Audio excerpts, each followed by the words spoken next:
En la gala, se rieron de mi origen humilde, hasta que tomé el micrófono.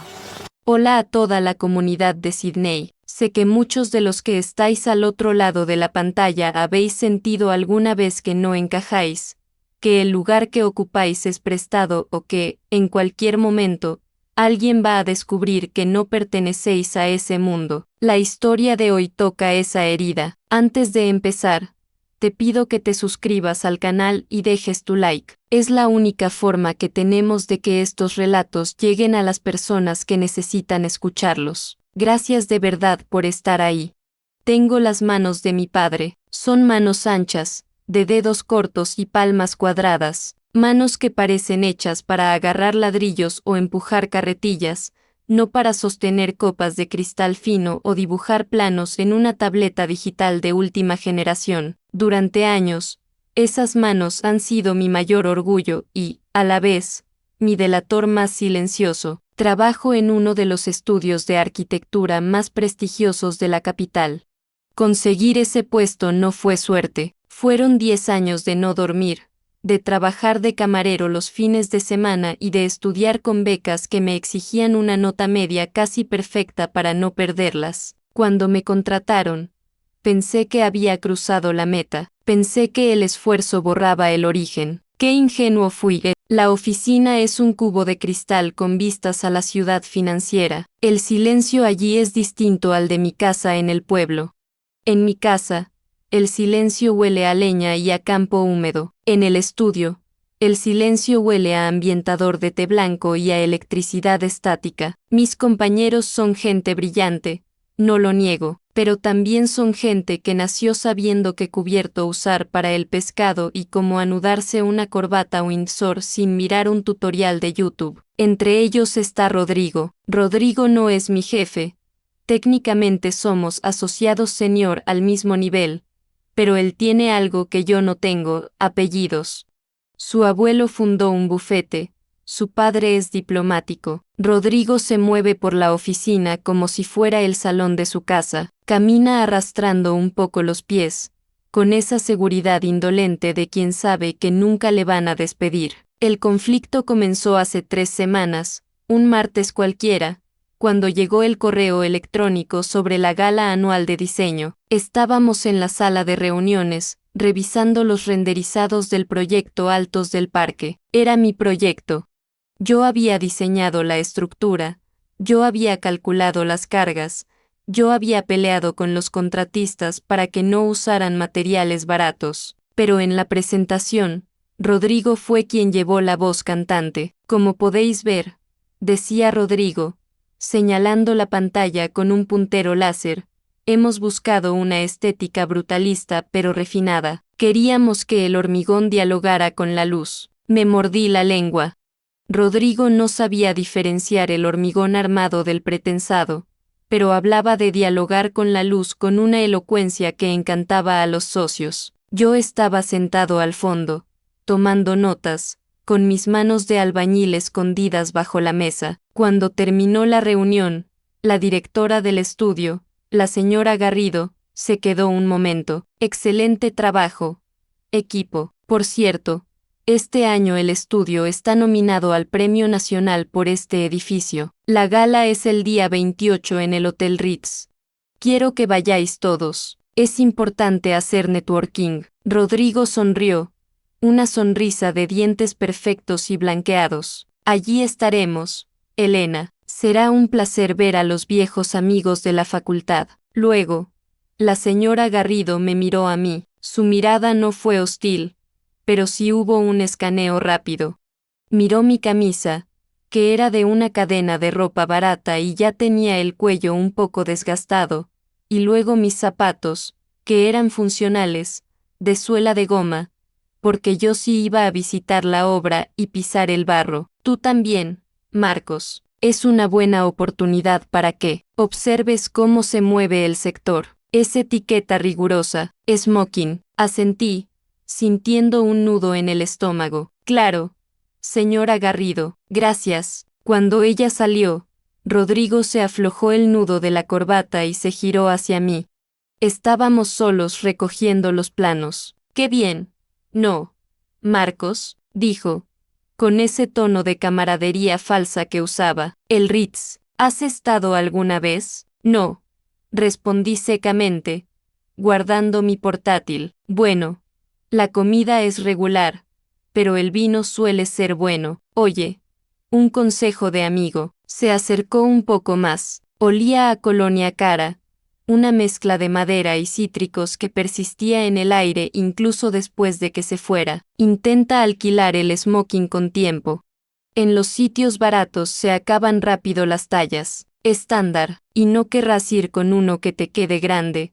Parecería que vas disfrazado de pingüino. Se rió. Fue una risa corta, nasal. Me dio una palmada en el hombro, una palmada condescendiente, y salió de la sala silbando. Me quedé allí, paralizado. La humillación no fue un grito, fue un susurro. Fue la asunción de que yo tendría que alquilarlo, de que iría a un sitio barato, de que no pertenecía allí. Esa noche llamé a mi madre.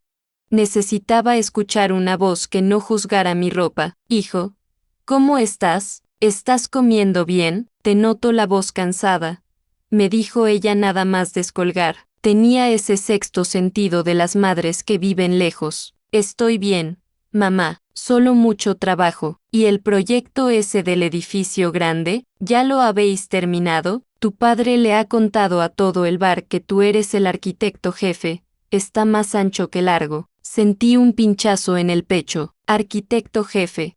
Si supiera que para mis compañeros soy poco más que el calculista eficiente que no sabe vestir. Sí, mamá, va bien. Oye, tengo una cena importante del trabajo a finales de mes. Una gala. ¡Ay! ¡Qué alegría! ¿Una gala de esas de la televisión? Tienes que ir guapísimo. ¿Tienes traje limpio? Piden smoking. Mamá, hubo un silencio al otro lado de la línea. Mis padres sabían lo que costaban las cosas. Sabían que mi sueldo, aunque parecía alto comparado con el del pueblo, se iba casi íntegro en el alquiler abusivo de la ciudad y en pagar el préstamo de los estudios. Bueno, dijo ella, bajando un poco la voz, tu padre tiene el traje de la boda de tu prima, el azul oscuro. Si lo llevas al tinte, no, mamá, tiene que ser negro, de etiqueta, no te preocupes, me las apañaré. Colgué el teléfono con una sensación de soledad abrumadora. Estaba en mi apartamento de 40 metros cuadrados, rodeado de maquetas y libros de diseño, comiendo un sándwich de pie en la cocina. Los días siguientes fueron una tortura lenta. En la oficina, el tema de conversación era la gala. Rodrigo y los otros asociados, Lucía y Borja, hablaban desastres a medida, de si llevar pajarita de seda o de terciopelo, de los zapatos de charol italiano que habían encargado. Yo me mantenía en silencio, concentrado en mi pantalla, intentaba hacerme invisible. Pero la invisibilidad es difícil cuando eres el único que lleva tupper de lentejas al comedor mientras los demás piden sushi. Marcos, me llamó Rodrigo el viernes antes de la gala. Estaba apoyado en mi mesa, jugando con un pisapapeles de hormigón que yo tenía. Estaba pensando, en la mesa 5 estamos Lucía, Borja, los inversores y yo. Queda un sitio libre, pero creo que te han puesto en la mesa 12, con los proveedores y los técnicos junior. La mesa 12, la mesa del fondo, cerca de la cocina, seguramente. Mejor, dije, sin levantar la vista. Estaré más tranquilo. Sí. Claro, además, ya sabes cómo son los inversores. Hablan de golf, de viajes a Bali. Igual te aburrirías. En la mesa 12 estarás más. En tu ambiente, otra vez. La traducción era, con los obreros, con los que se manchan las manos, no con los que piensan. Levanté la vista y le miré a los ojos. Por primera vez en mucho tiempo, sostuve la mirada. No te preocupes por mi ambiente, Rodrigo, preocúpate de que el cálculo de la viga maestra que presentas mañana esté bien, porque vi un error en tu borrador. Su sonrisa vaciló un segundo, se puso tenso. Era un borrador, Marcos. Para eso estás tú, ¿no? Para revisar los números. Para eso te pagamos. Se dio la vuelta y se fue, pero noté la rabia en su paso. Había tocado un nervio, y sabía que me la devolvería. Lo que no sabía era que planeaba hacerlo delante de 300 personas.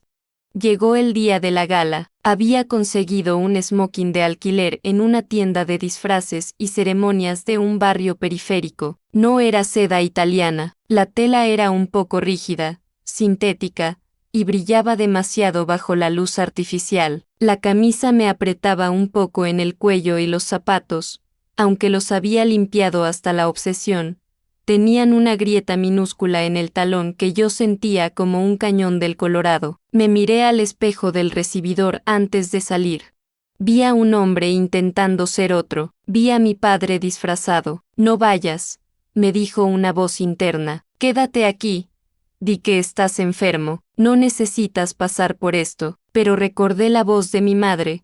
Tu padre le ha contado a todo el bar que eres el arquitecto jefe. No podía fallarles a ellos. No podía dejar que Rodrigo ganara sin siquiera presentarme en el campo de batalla. Salí a la calle. Empezaba a llover. No tenía paraguas negro, solo uno de publicidad de una caja de ahorros con un logo naranja enorme. No podía llevar eso, así que caminé bajo la llovizna hasta la boca del metro, protegiendo el smoking con mi propio cuerpo, sintiendo como la humedad empezaba a encresparme el pelo. Iba a la gala, iba a sentarme en la mesa 12, iba a aguantar. Lo que no imaginaba era que esa noche, el destino, o quizás la simple arrogancia de Rodrigo, iba a poner un micrófono en mi camino. El Ritz huele a dinero antiguo, es un olor mezcla de cera para madera, lirios frescos y ese perfume indescriptible que tiene la gente que nunca ha sudado para pagar una factura. Al cruzar la puerta giratoria, sentí como el aire acondicionado me golpeaba la cara, secando el sudor frío que tenía en la frente, pero haciendo que mi smoking húmedo se sintiera aún más pesado y pegajoso contra mi piel. Había dejado de llover justo antes de llegar, pero el daño ya estaba hecho.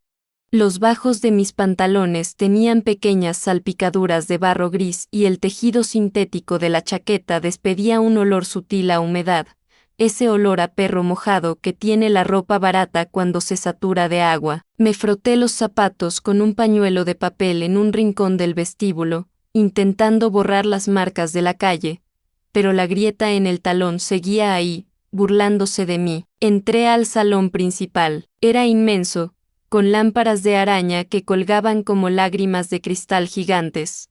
Había cientos de personas. Los hombres parecían sacados de una revista de moda masculina. Las mujeres llevaban vestidos que costaban más que el coche de mi padre. Me sentí pequeño, me sentí un intruso. Instintivamente, busqué las sombras, pegándome a las paredes tapizadas de seda, intentando llegar a mi mesa sin ser visto. Localicé la mesa 12. Estaba, como Rodrigo había predicho, en la esquina más alejada del escenario, justo al lado de la puerta batiente por donde entraban y salían los camareros con bandejas de plata. El ruido de la vajilla chocando era constante allí, un recordatorio sonoro de mi posición en la jerarquía alimentaria del estudio. Sin embargo, al sentarme, sentí un leve alivio. En la mesa no había inversores ni gente famosa. Estaba Julián, el ingeniero de estructuras de una subcontrata con el que había pasado horas al teléfono discutiendo sobre vigas de acero, y Marta, una proveedora de cristales que siempre me enviaba muestras extra. Marcos, dijo Julián, levantando su copa, menos mal que has venido. Pensé que nos dejarían solos en la mesa de los técnicos aburridos. Me sonrió con sinceridad. Julián llevaba un traje que le quedaba un poco ancho y una corbata torcida. Me sentí en casa con él. No me lo perdería, mentí, desplegando la servilleta de lino sobre mis rodillas para ocultar el barro de mis pantalones. La cena transcurrió en una tensa calma, mientras en las mesas centrales se oían carcajadas estridentes y brindis. En la mesa 12 hablábamos de trabajo, de plazos y de lo cara que estaba la gasolina. De vez en cuando, alzaba la vista y veía la mesa 5. Estaba en el centro neurálgico del salón, bajo la lámpara más grande.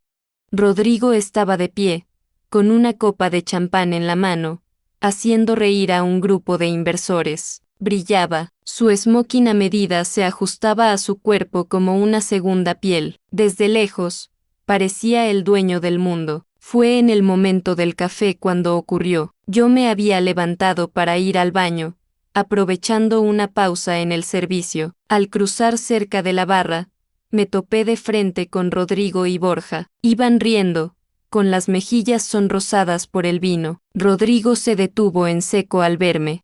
Su mirada barrió mi figura de arriba a abajo. Se detuvo en la solapa de mi chaqueta, que se había levantado un poco por la rigidez de la entretela barata. Hombre, Marcos, dijo, alzando la voz lo suficiente para que la gente cercana se girara. Te estaba buscando. ¿Qué tal en Siberia? Digo. En la mesa 12, ¿os llega la comida caliente hasta allí o se enfría por el camino? Borja soltó una risita nerviosa. Todo bien, Rodrigo, dije, intentando rodearlos para seguir mi camino.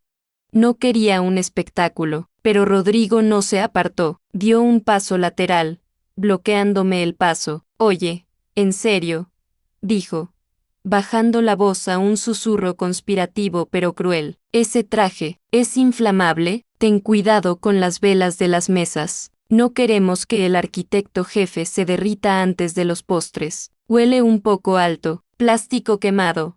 No. Borja, sentí como la sangre me subía a la cara, caliente y pulsante. Mis manos de albañil, se cerraron en puños dentro de los bolsillos.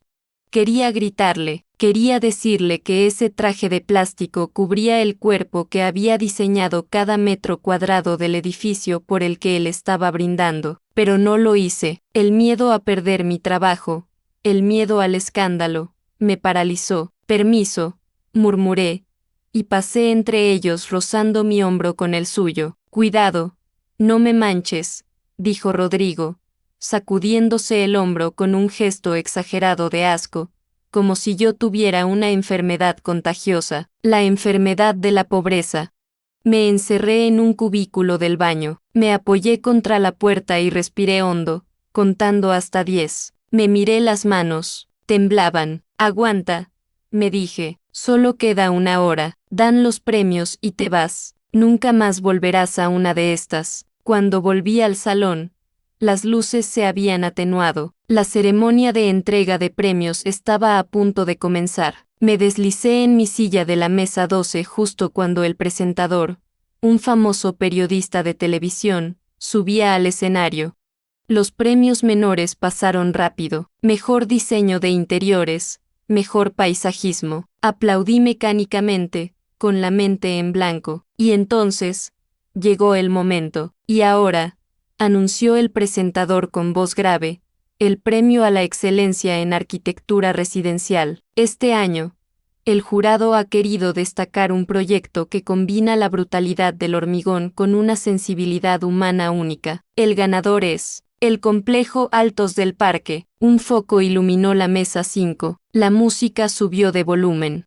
Vi cómo Rodrigo se levantaba de un salto, abrazando a Borja, a Lucía, estrechando manos. La señora Garrido no había podido asistir por una gripe de última hora, así que Rodrigo, como asociado senior, era la cara visible. El aplauso fue atronador. Yo aplaudí también, pero mis manos se sentían pesadas, como si estuvieran hechas de plomo.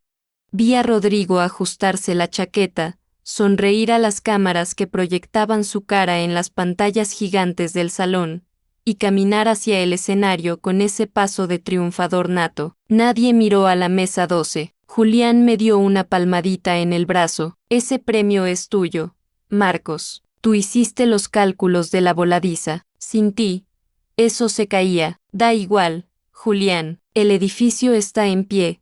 Eso es lo que importa, susurré, tragándome la amargura. Rodrigo subió al escenario, tomó el premio, una estatuilla pesada de cristal, y se acercó al micrófono. El silencio se hizo en la sala. Esperaban un discurso inspirador. Gracias, muchas gracias, empezó Rodrigo, su voz resonando por los altavoces. Este proyecto ha sido un desafío. Cuando concebí la idea de Altos del Parque, quería reflejar la pureza, hizo una pausa dramática. Buscando palabras, quería que el edificio fuera una metáfora de la elevación del espíritu. Porque la arquitectura no es solo ladrillos, es arte, es algo que solo unos pocos podemos visualizar y traer a la realidad. Me revolví en la silla, cuando concebí la idea. Mentira, la idea se me ocurrió a mí viendo a mi padre apilar sacos de cemento bajo la lluvia. El presentador, queriendo hacer el momento más dinámico, intervino con una sonrisa. Fascinante, Rodrigo. El jurado quedó especialmente impresionado por la solución estructural del atrio central, esa columna vertebral invisible que sostiene todo el peso sin muros de carga. Es una ingeniería poética. Cuéntanos, ¿cómo llegaste a esa solución técnica específica? ¿Cuál fue la inspiración matemática detrás de ese riesgo? El tiempo pareció detenerse. Vi la cara de Rodrigo en la pantalla gigante. Sus ojos vacilaron. La sonrisa se le congeló. Rodrigo no tenía ni idea. Él no sabía cómo se sostenía el atrio. Él no sabía que yo había pasado 3 semanas sin dormir recalculando las cargas vectoriales para que esa poesía no matara a nadie. Él pensaba que era arte. Bueno, balbuceó Rodrigo, acercándose demasiado al micrófono, lo que provocó un pitido agudo. La inspiración vino de la naturaleza, de los árboles. Ciro, es como un árbol fuerte que, se sostiene por su propia fuerza. Es magia, realmente. Hubo un silencio incómodo en la sala. La respuesta era vacía, infantil. Entre el público había arquitectos de renombre, ingenieros civiles, gente que sabía que los edificios no se sostienen por magia ni por metáforas de árboles. Alguien tosió. El presentador arqueó una ceja, claramente insatisfecho con la respuesta. Ya veo, dijo el presentador, con un tono ligeramente irónico. Magia, bueno, a veces la técnica parece magia. ¿Algún otro detalle sobre el desafío del hormigón pretensado en la fachada sur? Rodrigo estaba sudando. Lo veía brillar bajo los focos. Miró hacia la mesa 5 buscando ayuda, pero sus compañeros solo le devolvieron miradas de pánico. Luego, sus ojos, desesperados, barrieron la sala oscura, y por un segundo, a través de la distancia y las sombras, juraría que me buscó a mí. Buscó a la mesa 12, buscó al camarero que sabía las respuestas. Mi corazón empezó a latir con una violencia que me dolía en las costillas. La humillación de Rodrigo estaba ocurriendo en tiempo real, pero no me alegraba. Estaba humillando al proyecto, estaba humillando mi trabajo, reduciéndolo a balbuceos incoherentes. Mi edificio, mi esfuerzo, estaba siendo ridiculizado por su incompetencia. Miré a Julián, él me miró a mí con los ojos muy abiertos. Marcos, susurró, di algo, van a pensar que somos unos aficionados.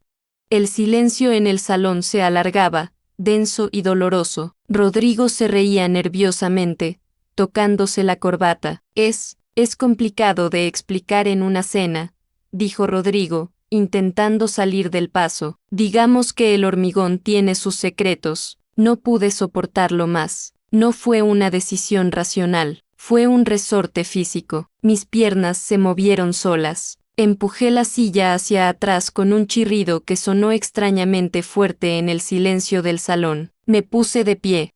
Mi smoking barato brilló bajo la luz tenue. Mis zapatos con la grieta pisaron la alfombra roja. Disculpe, dije. Mi voz salió débil al principio, sin micrófono. Nadie me oyó. Avancé 2 pasos hacia el pasillo central y alcé la voz, proyectándola como mi padre me enseñó para hablar en la obra por encima del ruido de las hormigoneras. Disculpe, grité, levantando la mano. 300 cabezas se giraron hacia la mesa 12.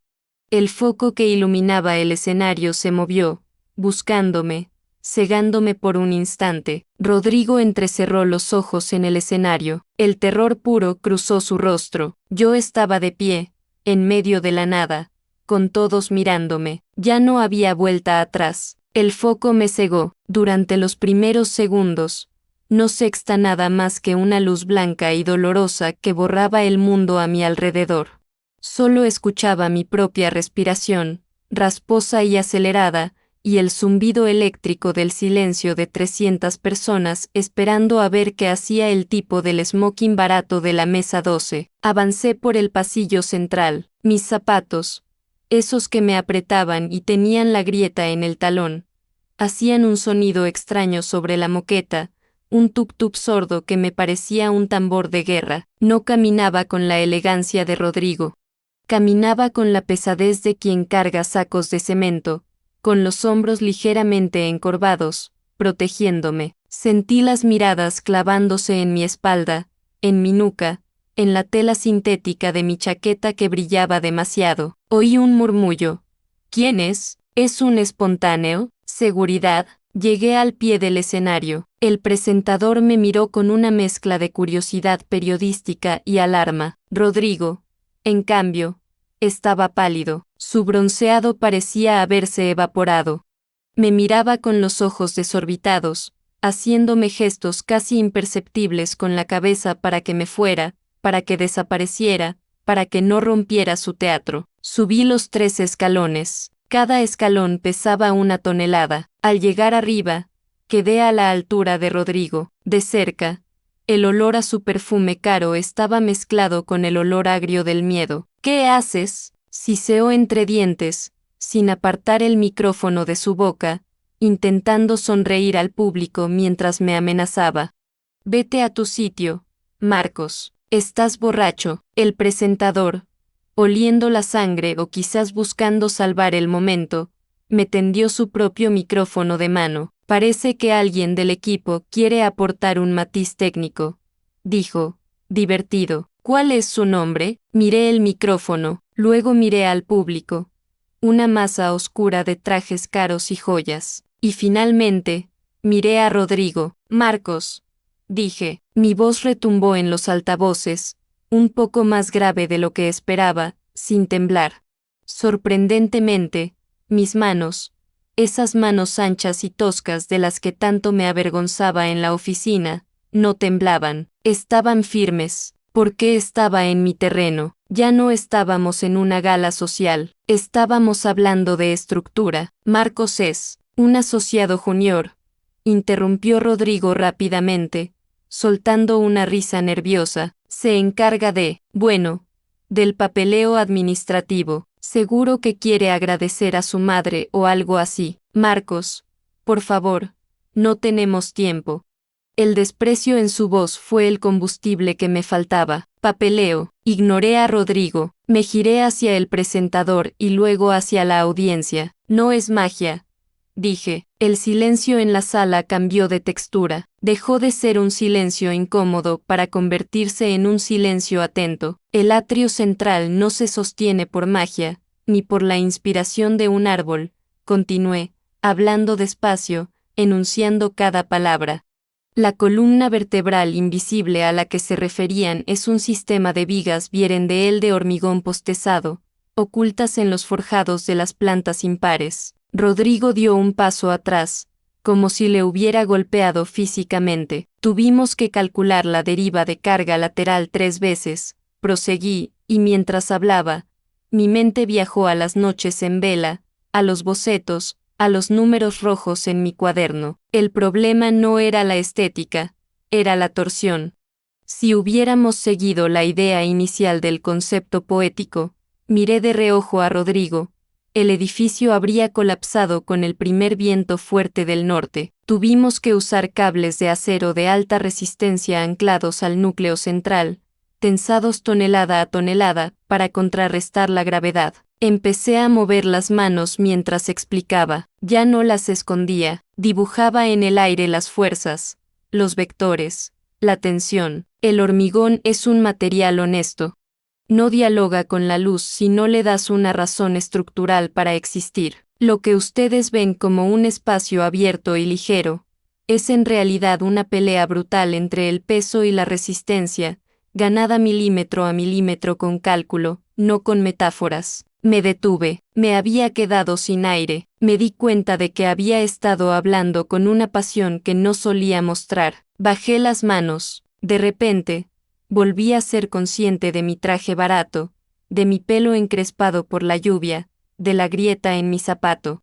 Miré al suelo, avergonzado por mi propio arrebato. Perdón, murmuré, alejando el micrófono. Solo, quería aclarar que no fue magia, fue trabajo. Hubo un segundo de silencio absoluto, un segundo eterno donde pensé que me echarían a patadas, que alguien se reiría, que Rodrigo llamaría a seguridad. Entonces, alguien empezó a aplaudir. No fue un aplauso de cortesía, fue un aplauso lento, sonoro, pesado. Clap, clap, clap. Busqué el origen. En la primera fila, un hombre mayor, con el pelo completamente blanco y una insignia de oro en la solapa, estaba de pie. Lo reconocí de las revistas. Era Eduardo Sáenz, el decano del Colegio de Arquitectos, una leyenda viva. Me miraba fijamente, asintiendo con la cabeza, con una expresión seria de respeto absoluto. Al ver al decano de pie, otros empezaron a levantarse, ingenieros, arquitectos veteranos, gente que sabía lo que significaba calcular una viga vieren de él. El aplauso creció. Se contagió. No eran los vítores eufóricos de antes. Era un sonido más profundo, un reconocimiento gremial, técnico, real. Rodrigo se quedó petrificado en el centro del escenario, con la estatuilla de cristal en la mano. Nadie le miraba a él, me miraban a mí. Él, con su smoking perfecto y su sonrisa de anuncio, se había vuelto irrelevante en su propia fiesta. Su ignorancia había quedado expuesta, desnuda bajo los focos, no por un ataque directo, sino por el simple peso de la verdad. El presentador, un profesional que sabía reconocer un buen momento televisivo, se acercó a mí y me puso una mano en el hombro. Increíble explicación, Marcos. Se nota quién conoce las entrañas de la bestia. Sentí que las rodillas me flaqueaban. La adrenalina estaba bajando y dejaba paso al terror de las consecuencias. Acababa de humillar a mi superior delante de toda la industria. Mañana estaría despedido. Mañana no tendría cómo pagar el alquiler. Le devolví el micrófono al presentador con mano temblorosa. No miré a Rodrigo. No podía. Sentía su odio irradiando a mi lado como una estufa caliente. Me di la vuelta y bajé las escaleras del escenario, tropezando ligeramente en el último escalón. El camino de vuelta a la mesa 12 fue muy diferente al de ida. La gente me sonreía al pasar. Algunos me tocaban el brazo. Bien dicho, chico, me susurró un hombre al pasar por la mesa 8. Eso es saber de lo que se habla, dijo una mujer en la mesa 10. Llegué a mi sitio, me dejé caer en la silla, exhausto, como si hubiera corrido una maratón. Julián me miraba con la boca abierta. Marta tenía los ojos brillantes. Madre mía, Marcos, dijo Julián, exhalando el aire que parecía haber estado conteniendo. Lo has matado sin tocarlo. Miré hacia el escenario. Rodrigo ya no estaba allí. Había bajado y estaba discutiendo acaloradamente con Borja en un lateral, gesticulando y señalando hacia nuestra mesa. Sabía que esto no se iba a quedar así. Rodrigo no era de los que aceptaban la derrota, era de los que se vengaban cuando nadie miraba. La gala continuó, pero yo ya no estaba allí mentalmente. Solo pensaba en la mañana siguiente, en la carta de despido, en la vergüenza de tener que llamar a mi madre y decirle que el arquitecto jefe estaba en el paro por no saber callarse la boca. Pero antes de que terminara la noche, antes de que pudiera escapar de aquel hotel que olía a flores y dinero, ocurrió algo más, algo que me hizo entender que, a veces, el miedo nos impide ver las puertas que nosotros mismos acabamos de abrir a patadas. Un camarero se acercó a nuestra mesa, sorteando las sillas con habilidad. Llevaba una bandeja pequeña, pero no traía bebidas. Traía una tarjeta doblada sobre un paño de terciopelo. Señor Marcos, dijo, inclinándose hacia mí. El caballero de la mesa aún le envía esto, y le ruega que no se marche sin hablar con él un momento. Miré la mesa 1, la mesa presidencial. Eduardo Sáenz, el decano, alzó su copa de vino hacia mí desde la distancia. Mis manos de albañil cogieron la tarjeta. El papel era grueso, rugoso, de calidad. Miré a Rodrigo. Él también había visto el gesto. Estaba al otro lado del salón, y su cara era una máscara de pura rabia impotente. En ese momento supe que la guerra había terminado, pero que las bajas iban a ser inesperadas. Abrí la tarjeta con cuidado, sintiendo la textura del papel bajo mis dedos callosos. Escrita a mano, con una caligrafía angulosa y firme de pluma estilográfica, solo había una frase y un número de teléfono. La gravedad no perdona, pero tampoco miente. Hablemos el lunes. Era Sáenz. Guardé la tarjeta en el bolsillo interior de mi chaqueta de alquiler, cerca del corazón. Ese pequeño trozo de cartulina pesaba más que la estatuilla de cristal que Rodrigo abrazaba al otro lado del salón como si fuera un salvavidas en medio del naufragio. Me levanté y caminé hacia la mesa 1. No fui a pedir trabajo, ni a suplicar. Fui simplemente a dar las gracias. Eduardo Sáenz no se levantó cuando llegué, pero me indicó una silla vacía a su lado.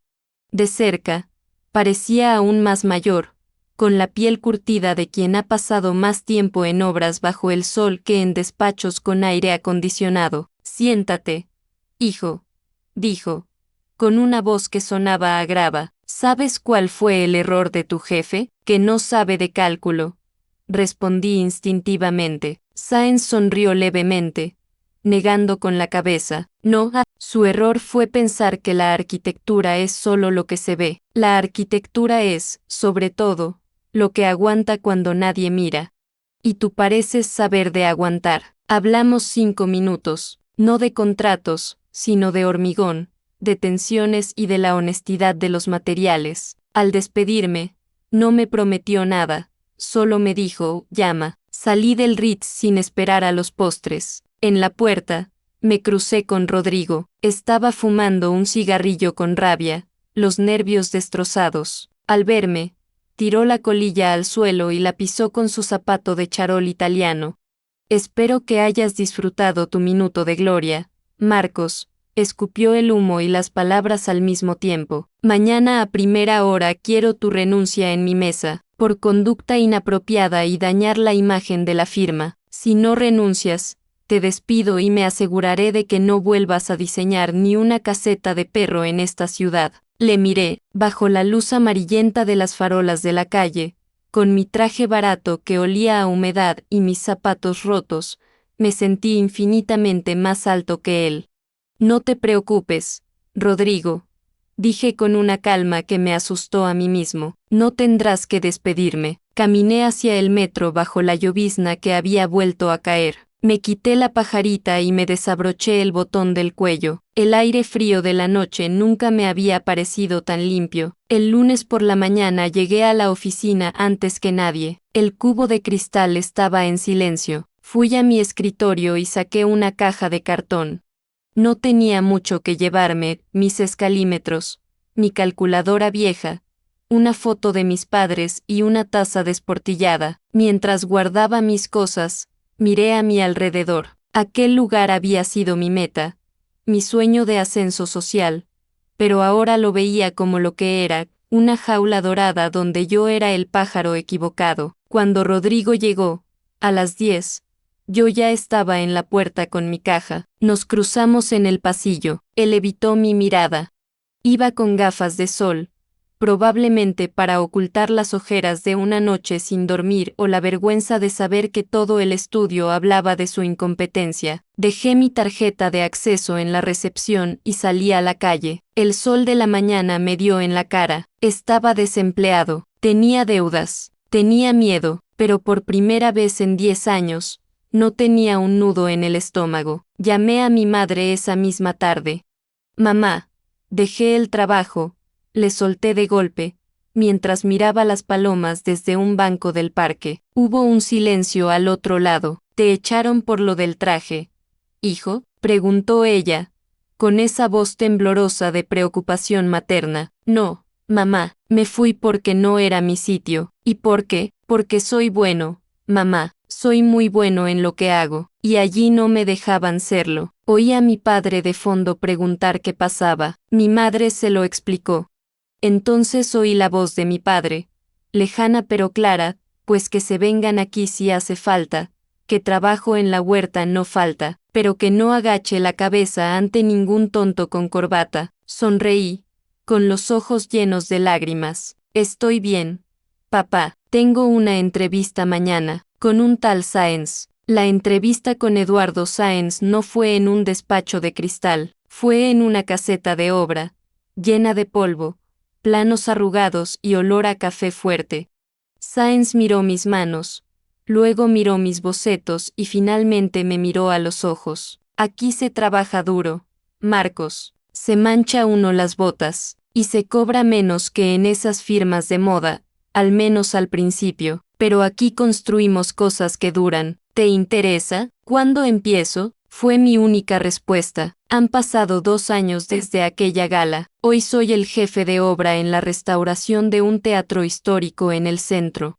Me paso el día entre andamios, gritando por encima del ruido de las máquinas, cubierto de polvo de yeso. Mis manos están más ásperas que nunca. Tengo callos nuevos en los dedos de tanto revisar planos a pie de obra, y soy feliz. A veces me cruzo con gente de mi antigua vida. Hace poco sexta una noticia en una revista del sector. El estudio de Rodrigo tuvo problemas legales por unas grietas estructurales en el edificio Altos del Parque.